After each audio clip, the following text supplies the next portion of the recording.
You see that? Huh? Pretty sure that's like a meteor or something.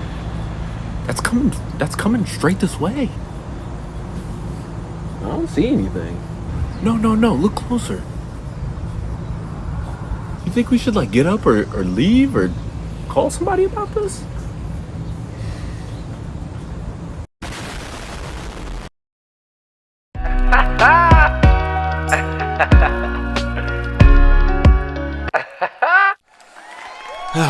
Let's just get straight to it. No Man's Sky vs. Starfield. Starfield, Bethesda's highly anticipated entry into the space exploration genre.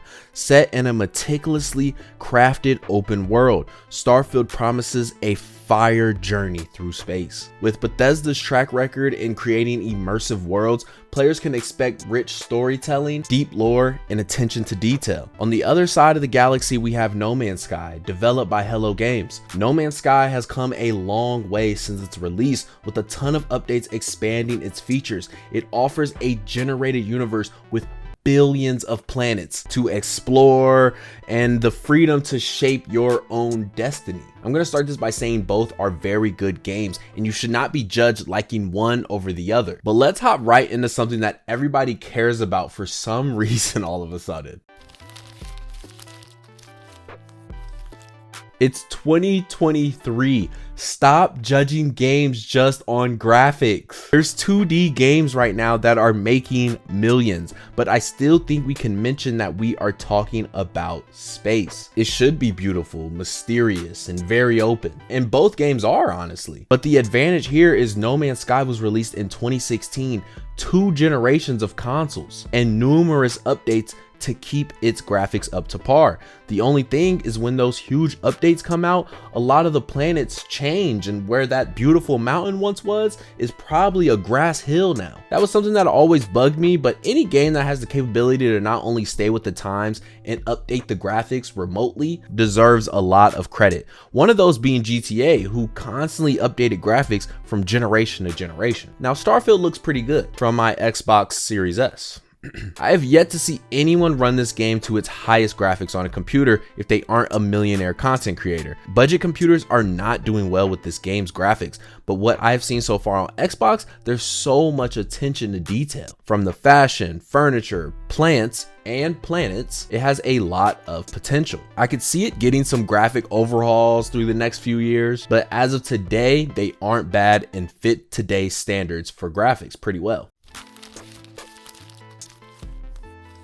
Starfield focuses on a single player driven experience, offering a more traditional RPG approach to space exploration. It features in-depth character customization, a skill-based leveling system, and intricate quests that immerse you in its world. There's so many things to keep up with. You have to remember this character's name, this person has a weird personality, so you can't trust him. The immersion is amazing, and I really feel like I'm just traveling around the universe doing literally anything I want. Personally, it being single player doesn't affect me, but some people have already shared it would be sweet if we could share ship builds or something, which the new Saints Row had a similar feature where you could upload your character and other people could download it. On the other side, No Man's Sky is a sandbox. It emphasizes the scale and variety of its universe. Also offers a very easy to play multiplayer experience with seamless transitions from the planet to the universe to your ship to the cargo. The gameplay revolves around resource gathering,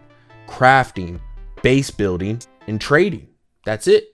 Nothing more. There is some story elements here and there, but it's nothing compared to just doing your own goals. It's a sandbox, like I said. Starfield leans more towards that structured experience. No Man's Sky encourages exploration, creativity, and player-driven objectives. I think both are fun. I mean, the real question is, do you want to do what you want most of the time? Or do you want to do goals that truly bring you further into the game? This category is simple. Did either of these games move the needle in game development as a whole? They did. No Man's Sky boasted that from the beginning. There's planet combinations, animals, plants, whole universes that players may not discover. That now cannot be done again unless you bring up No Man's Sky. Not only did they do that, the loading screens to travel planet to planet almost are non-existent. In the RPG world, every loading screen is kind of just a reminder that you are playing a video game. So the less, the more immersed you are into the world. The space battles are fun and very simple for most gamers to understand. And one of my favorite things, as far as I know, there are very few, but they have added VR to it. I don't know a lot of VR space exploration games. So that has me thinking how many updates this game has been through.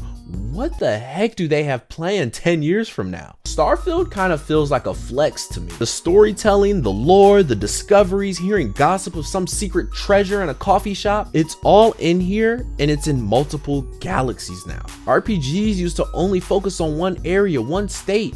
I mean, GTA was just LA alone. Now imagine hopping into a spaceship and going to a whole nother LA in a whole nother galaxy. The needle has moved far for RPG games, to the point nothing can be compared unless it has that travel capability without losing any of the lore or storytelling. It really excites me because I really feel like we went from amazing single player RPGs like Skyrim, GTA, Cyberpunk, and now Starfield. All very different games, but all with the same thing in mind. These characters are in their own universe. Now, how do we make the player believe that? And how do we make it in a way that the player feels like they are in that universe?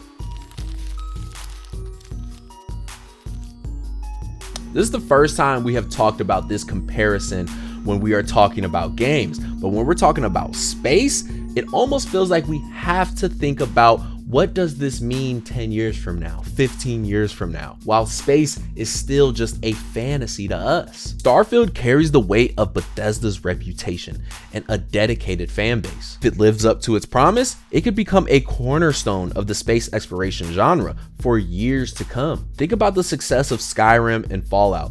Both are staples of the RPG community, and no one has surpassed them in 20 to 30 years later. The launch of the game hasn't been the best, like I said, having problems to run well on all different types of systems. And let's not forget, as of now, it is not available on PlayStation. There's a lot of obstacles they have to overcome, but I think they are still in a great place to have things that gamers discover years from now. There's so many things that were specifically placed by the game makers. Let's not forget the longevity of Bethesda's games with different storylines, different times events happen. There's so many things a player that took 60 hours to beat is still going to discover new things on his second or third gameplay. No Man's Sky has demonstrated resilience and adaptability, proving that a game can evolve and improve over time. That actually sounds really personal. You know what I mean? As a person, we are always evolving. So I kind of connect with that. That's deep. But let's not talk about the release of this game too much. Just know I waited at GameStop at midnight with Shogun. He came over and watched me load it for the first time, and we were shocked at how empty the game was.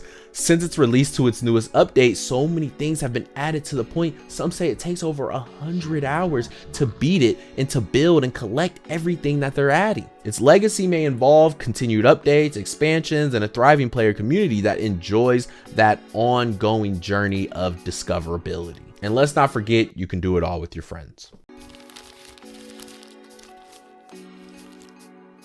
I'm not picking one. They are both so good, and we are so lucky to have the option to play both of these. Both have the potential to leave significant legacies in the world of gaming. Starfield, with its strong storytelling and Bethesda's pedigree, could become a beloved franchise in its own right. No Man's Sky, with its adaptability and player-driven evolution, could continue to be a symbol of a game's capacity for growth and transformation. Ultimately, the legacy will be up to the players and exploring the galaxies within these games, and the developers that continue to shape the player's destiny. So with that being said, try both out, have fun, and don't forget about your boy when you leave Earth.